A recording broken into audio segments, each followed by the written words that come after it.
ये जर्नी जाहिद हुसैन छिपा की स्टार्ट हुई जाहिद हुसैन के नाम से। यही हैदराबाद का शहर जिसके 45 गज के एक छोटे से मकान से, जिसके एक कमरे में नायक, अम्मी, अब्बा, 4 भाई और एक बहन, एक आटे का कनस्तर, एक छोटा सा फ्रिज और एक छोटा सा टेलीविजन रहते थे। उस 45 गज के घर में वो जो छोटा सा सहन था, उस सहन में 2 पानी की टंकियां, एक छोटा सा किचन, एक पानी की मोटर, ये कुल कायनात थी। उस सहन में छत थी ऊपर और हमारे पास इस्तेमाल के लिए बाथरूम भी नहीं था। हम उस सहन का यानी मेन डोर बंद करके और नहा लिया करते थे। टॉयलेट था, उस टॉयलेट पे भी दरवाजा नहीं था, हम पर्दा लगाते थे।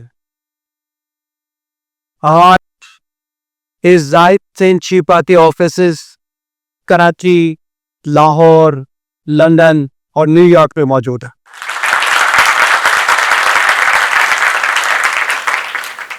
टाइम लगा। मैं, मेरी अम्मी शाम को जिस स्कूल में जाके सफाई किया करती, सुबह उसी स्कूल में मैं पढ़ता था। जिस सीट को मैंने अपने हाथ से साफ किया होता था, सुबह में उसी पर बैठता था। मेरे बराबर पे बैठा हुआ मेरा दोस्त जब मेरी अम्मी को मासी कह के बुलाता था ना, मेरा कलेजा कट जाता। उसकी वो में मेरी अम्मी साथी थी। अम्मी रात को 3:30 बजे उठती, पापड़ बनाती थी तो उसका आटा गूंथती। सुबह 7 बजे ये प्रैक्टिस स्टार्ट होती कि अब पापड़ बनेंगे। अब छुट्टी हो या ना हो, यानी मुझे तो जाना हो या ना जाना हो, 7 बजे उठना है, क्योंकि हमारा खाना भी वही कमरा था और बेडरूम भी वही कमरा था। ईद के दिनों में कभी अगर अब्बा के पास इस तरह के वसाइल हों तो सूट बन जाता था, और वो सूट भी अम्मी 1 इंच 1.5 इंच बड़ा बताते कि बेटा अभी तो ग्रोइंग एज है ना, बत्ती उम्र है, तो ये बात तो भी काम आता है। तो मैं अम्मी को कहता तो यार अम्मी आप हमारी ईद भी खराब कर देती हो और ईद भी कर देती हो, क्योंकि ईद पर जब हम वो सूट पहनते थे तो वो हम पे ढीला ढाला, और जब हम बकरीद पे या आते किसी इवेंट में उसको पहनते थे तो अब वो सूट पुराना तुका होता था। ना खुदाई मिला, ना विसाले सनम, ना इधर के रहे ना उधर के रहे। तो अभी शाम को कुछ घरों पर जाकर बर्तन धोआ करती थी। शौतारा वो जर्नी बयान कर रही थी कि किस तरीके से अब्बा ने सपोर्ट किया। मेरे अब्बा ने आपके इस ठंडे कमरे में बताना बहुत आसान है, टेड टॉक में बताना, बड़े बड़े लोगों के सामने बताना बहुत आसान है। कर एक में अब्बा पे कतर तक सौंपती है। डू यू थिंक कि मैं जब स्कूल में पढ़ता हूँगा, कॉलेज पे पढ़ता हूँगा, दोस्त सर आप पूछते हैं ना क्या काम करते हैं अब्बा, डू यू थिंक ये आउट पॉसिबल कि मैं कैसे बता सकता हूँगा अब्बा कैसे साफ करते थे? How it's possible? बड़ी करेक्ट चाहिए सर। आज मैं नेशनल टेलीविजन पे बैठ के ये बात बोल देता हूँ। रीजन इज दैट कि अल्हम्दुलिल्लाह मेहनत की है, कोई चोरी नहीं की।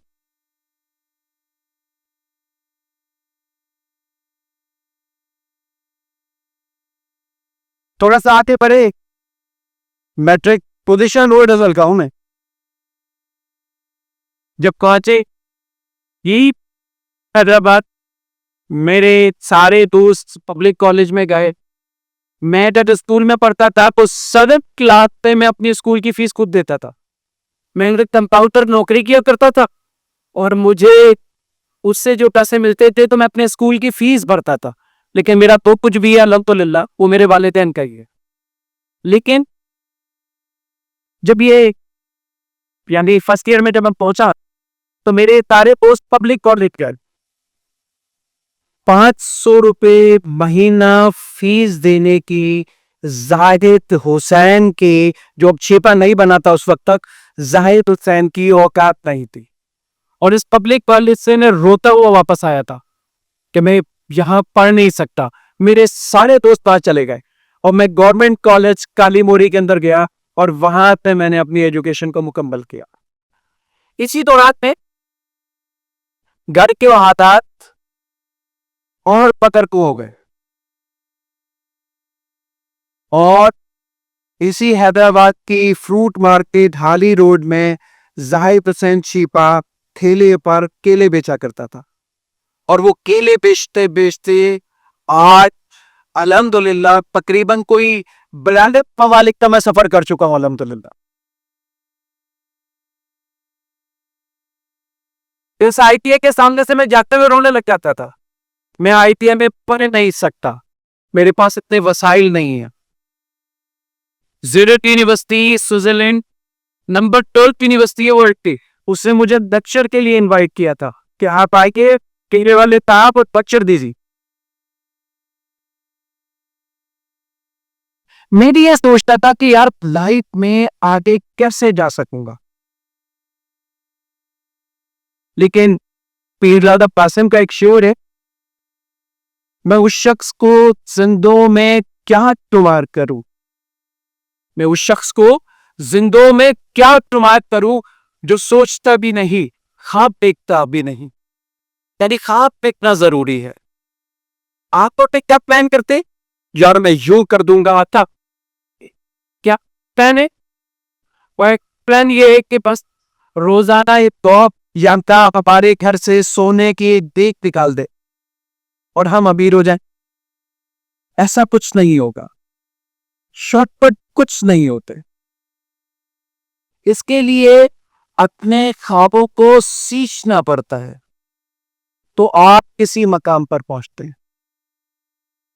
कि बेसिकली जो हम प्लान करते हैं ना, वैसा बात नहीं होता,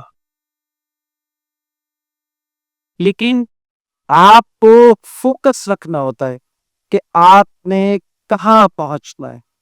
आप टाइप चीफ आपको जर्नी बता रहा है ना। कुछ लोग इसको सुन के फैसिनेट होते हैं कि ओ इतनी बड़ी कंपनी, इतनी बड़ी प्रोडक्ट, इस जगह पर आप पैसे हो, इतनी ट्रैवलिंग। नहीं, आपको पता क्या सोचना चाहिए? आपको यह सोचना चाहिए कि ये सर्वाइवर, इसने वो जंग लड़ी है।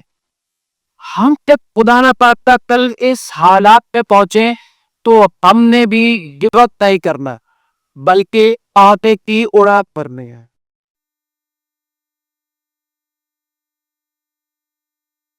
ज़हूर नजर कहते थे कि रूप तो उसको ऐसा देते दुनिया देखती, लेकिन हम रूप तो उसको ऐसा देते दुनिया देखती, लेकिन हम बुत साथी ही छोड़ चुके थे जब वो पत्थर नरम हुआ।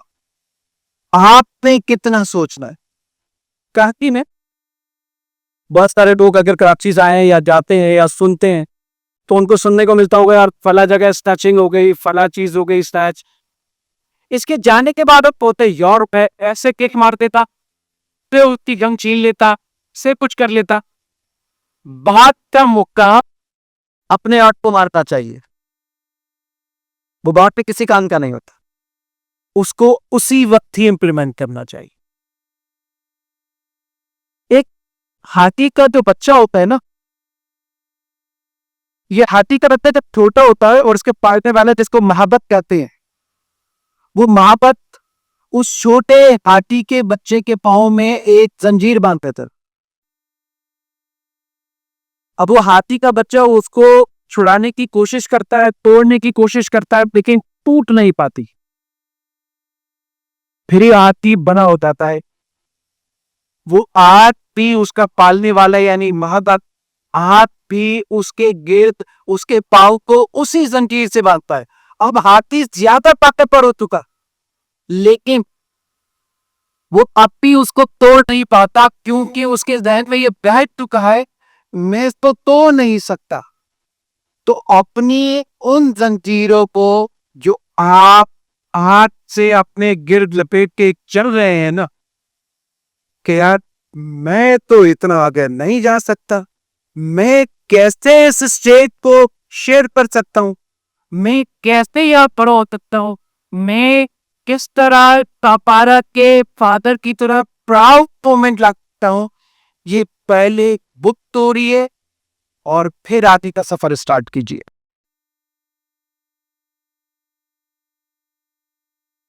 बात ये हुई कि मैंने जॉब मेरे पास थी नहीं, चार्टर्ड अकाउंटेंसी को मैं पढ़ाता था। मैंने कोई 12 साल चार्टर्ड अकाउंटेंसी को पढ़ाया। मैं सीसा सर्टिफाइड हूं अल्हम्दुलिल्लाह, सर्टिफाइड इंफॉर्मेशन सिस्टम ऑडिटर। इससे पहले मैं कंप्यूटर के डिफरेंट कोर्सेज कर चुका था, क्योंकि मेरी जिंदगी में भी एक साहब आए, जैसे चार्टी प्लम क्या होता है ना, ये एक फाइटर पायलट था जो कि वर्ल्ड वॉर 2 के अंदर 74 टास्क कंप्लीट कर चुका था। 75th टास्क के लिए जब वो परफॉर्म करने के लिए अपने जहाज पे जाने लगा, तो एक शख्स भागता हुआ आया और उसने आकर चार्ली को कहा कि चार्ली रुको, मैं तुम्हारा पैराशूट पहले पैक कर दूं।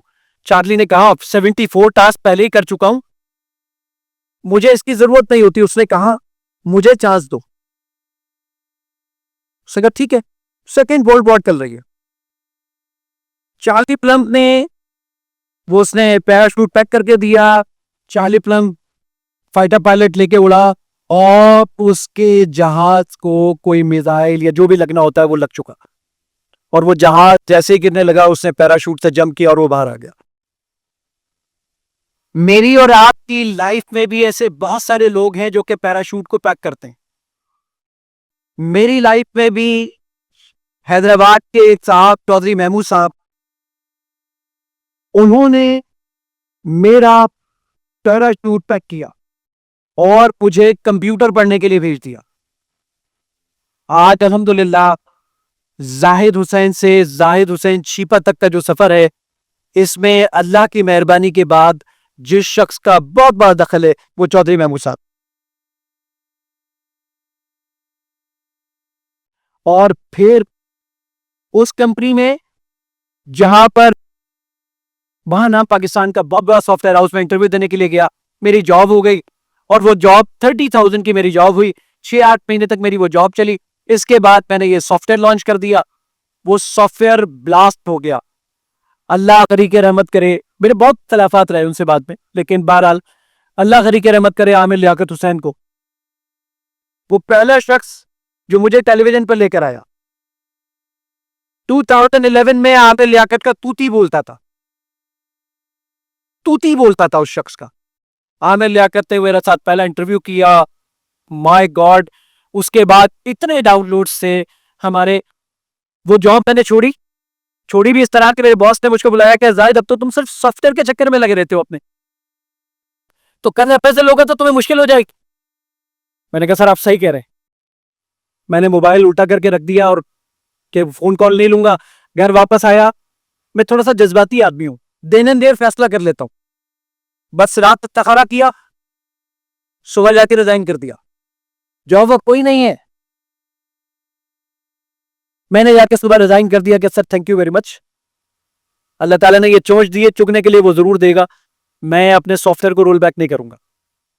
उसने कहा ठीक है, thank you very much. Job खत्म हो गई। वही बॉस ने मुझे, सलीम साफी साहब के साथ मेरा जियो पे जिरगा प्रोग्राम हुआ, 2013-14 की बात है। उनकी मेरे पास कॉल आई, यार ताइप पे फना जगह ट्रेवल कर रहा हूँ, ढाबे पे बैठा हूँ, तुम्हारा इंटरव्यू देख रहा हूँ, यहां तक तुम्हारा इंटरव्यू मैंने किया था। मैंने कहा जी मुझे बिल्कुल याद है कि आपने मेरा इंटरव्यू किया था। याद रखिएगा, ये दुनिया शर्ते सूरज की पुजारी है।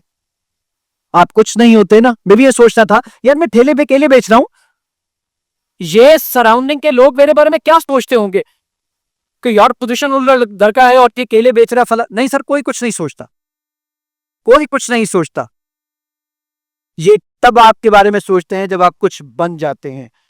जिस मामू की लड़की के चक्कर में आप ख्वार होते फिर रहे हैं ना, इधर उधर इधर उधर, आप करियर अच्छा बनाइए, मामू खुद आएंगे आपके पास रिक्शा लेके।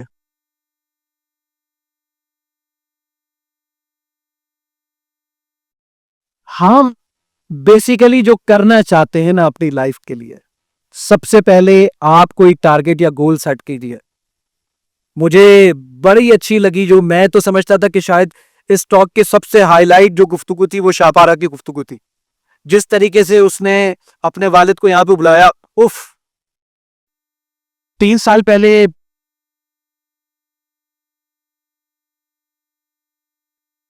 अब्बा मेरे अल्लाह के पास चले गए।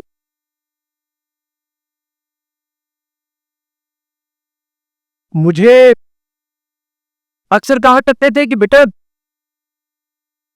जाहिद तू हमारी बैसाखी है, बड़ी खुशी होती थी वो। 3 साल से डेली का रूटीन है मेरा, मैं ऑफिस जाने से पहले अब्बा की कब्र पे जाता हूँ, जनरल गुफ्तगू करता हूँ। दुआएं तो अब्बा के लिए वैसे कर लेते, जनरल गुफ्तगू करता हूँ। अब्बा आज ऐसा हो गया, आज फला थी, आज ये था, आज ये था। अब कल बस हैदराबाद जा रहा हूँ, फला है, यू कल जैसे गया था, आज नहीं आ जा सका, आज तो यहाँ आ गया। जनरल गुफ्तगू करता हूँ। मुझे 3 कंट्रीज से ऑफर थी। मुझे नॉर्वे से ऑफर हुई, मुझे जर्मनी से ऑफर हुई, मुझे सऊदी अरेबिया से ऑफर हुई। और मैंने कहा जनाब मैं अपने मुल्क में रहना पसंद करूंगा और मैं यहीं रहूंगा लंदन। अब मुझे कहा करते थे यार तेरे साथ जाके उम्रा का जो मजा आता है ना, उफ। यानी 3 1-on-1 मुलाकातें मेरी इमाम काबा से। मैं हूं, इमाम काबा है और ट्रांसलेटर है। 3 1-on-1 मुलाकातें हैं। दूसरी मुलाकात के लिए जब मैं इमाम काबा के पास गया, इमाम काबा अपनी सीट से खड़े हो गए और ट्रांसलेटर को कहने लगे इसको कहो इसका काम देख के मुझे हमेशा बहुत खुशी होती है, और ये ठंडी हवा का झोंका पाकिस्तान से आया है, इस बात की ज्यादा खुशी होती है।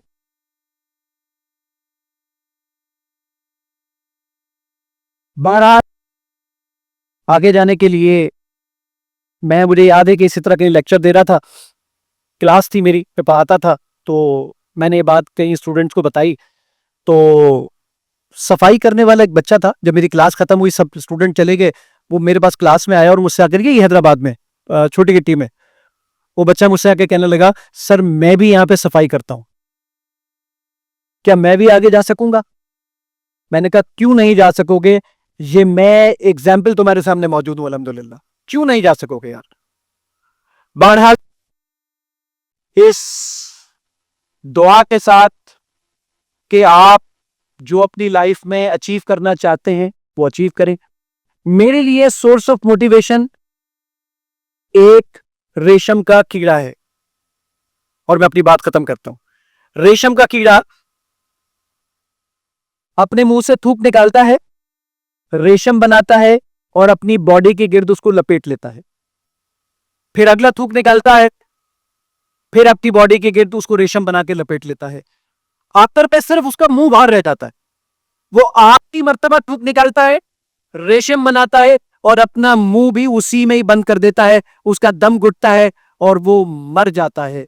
ये रेशम का कीड़ा मुझे और आपको ये बताता हुआ जाता है कि मैं अपने मरने के बाद 100 साल तक जिंदा रहने वाले रेशम को छोड़ के जा रहा हूं, तो तुम तो अशरफुल मखलूकात हो।